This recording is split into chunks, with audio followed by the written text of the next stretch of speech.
Peggy 16. Sega.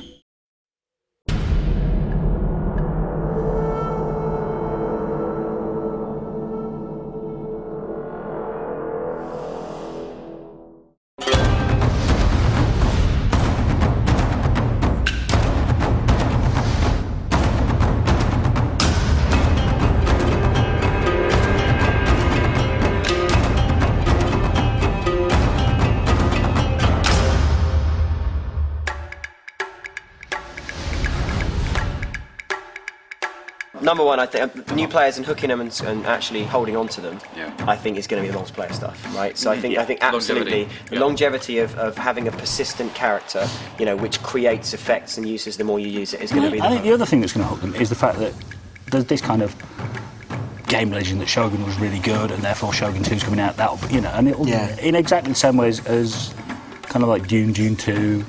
Yep. And building on where we were with Napoleon. I mean, Napoleon was Napoleon brought a lot of new players in. I'm sure this one's going to be much easier to get into than the others as well. Purely because it starts off so small. You're starting off with one region. You don't have to learn hundreds of new units, that's for sure. It's focused. Easier to get into. Yeah, I think the campaign size, the campaign makeup, and even just the theme is fairly accessible. Back to rock, paper, scissors a little bit more as well. Yeah, there's a clearer relationship between things, which, you know. The nice thing is, though, that doesn't then stop the unit development stuff going on. So that you can nurture a unit through that. Oh, we'll have more customisation. Yeah, there'll be more customisation of units as well. That's true.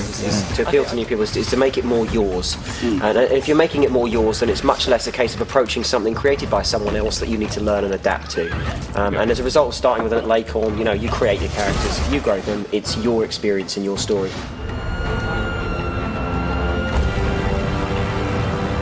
Artwork, music, and feel. I mean, hit them straight on. Art. I mean, even with cherry blossom, falling cherry blossom. Even with the initial teaser trailers, people were getting this is a game. I mean, we had to put this as in-game footage on one of the videos just because people wouldn't believe that it was a game that looked so good. So I mean, the initial, So it's going to be the wallop factor when you. Visuals are the wallop. I think the spectacle of battle is going to be a big wallop. And then I think gradually you realise just how much is in there. Yes. The different areas of the game will one by one. You suddenly realise, I haven't seen this bit before. What's all this about? And I'll just constantly surprise. When you realise you've clocked up 200 hours. Yeah. 2,000 in some people's cases. Or 2,000. And there's still surprises in that. You know, that's what it is. So that'd be good. If we can waste 2,000 hours of somebody's life, that's brilliant. It's a win, isn't it? Yeah. So Jeff in Australia has hired Taikos to do the drumming, the taiko drumming. Yeah, awesome, massive taiko drums. And Jeff himself is back. Yes. After a little sabbatical. Yes. Musical genius. Yeah, musical genius that is Jeff. BAFTA award-winning. Who won BAFTA award-winning Jeff Van Dyke. Who won a BAFTA for Shogun 1. Shogun 1, exactly, For the music. The thing about those taiko drums, it is just the. It's an authentic noise. Are there any units in the game that carries drums into battle? Yes. Yeah, we've got. The drums and the noise is really important because it's very evocative and it actually sets the scene. Yeah, they call it the heartbeat of Japan, is the taiko drumming. So it's sort of essential for our game, really. And we're doing the same with the rest of the music, making sure that we get as much authentic Japanese instrumentation in there as we can. So Jeff's busy trying to replace what he'd normally do with violins with shamisen and kotos. But it's you've got to be authentic, but also you need to have like a modern twist so it feels contemporary and in place. Sometimes, not always, but it's. Because we obviously can't hand animate thousands of animations, but. So the mocap guys, we've got the British Kendo Association. The strikes for Japanese samurai, the actual physical sword strikes, are based on the composition of their armor. So where you hit to kill. So you've got a kind of grid of sword strikes. So going from neck through to here. So you're missing the body armor, you're missing the head armor, you're missing the shoulder armor. So neck through to here, neck through to here. The reverse strikes. Strike straight through the helmet. Like that. That's just you. Yeah, and also a strike straight through the throat. Can you do it to demonstrate again? Sorry. If you like. We could actually. Yeah.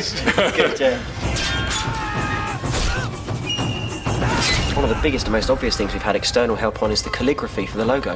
That's right. The logo is written by a professional calligrapher in Japan, and he's he's absolutely fantastic. That is something under no circumstances could we. Because I remember I asked you if you could do it. Do you remember we had the fabric in the meeting room, and I said to you, "Can you guys take a brush and paint the fabric?" And you said, "Absolutely no way." We tried to do that for Shogun 1. Yeah, and it just doesn't work. Nick tried to do that for Shogun 1, couldn't he? Calligraphy is kind of the high art of the East, and really, it would be impossible for us to do. The strongest aspect of Shogun 2 for me is actually everybody else on the team. It really is. It really is. It's a great team. It really is a great team. I've worked with some lunatics in the past. I am really enjoying the multiplayer. Enough said. Awesome. I like the fact it's a return to our roots, as it were. I think that's a good thing. I think we should go back every once in a while and have a look at things again and see what we can do. That's new. Siege battles, awesome. Oh, so difficult. Everything. Yeah, just everything. Everything. I mean the AI. I mean the visuals, the artwork, the multiplayer, everything. Can't really put it down to one single thing. The thing I'm most excited about is the RPG system and the kind of personality you can give the characters. That's definitely my buzz for this one. For me, it's got to be art style. I think it's just fantastic.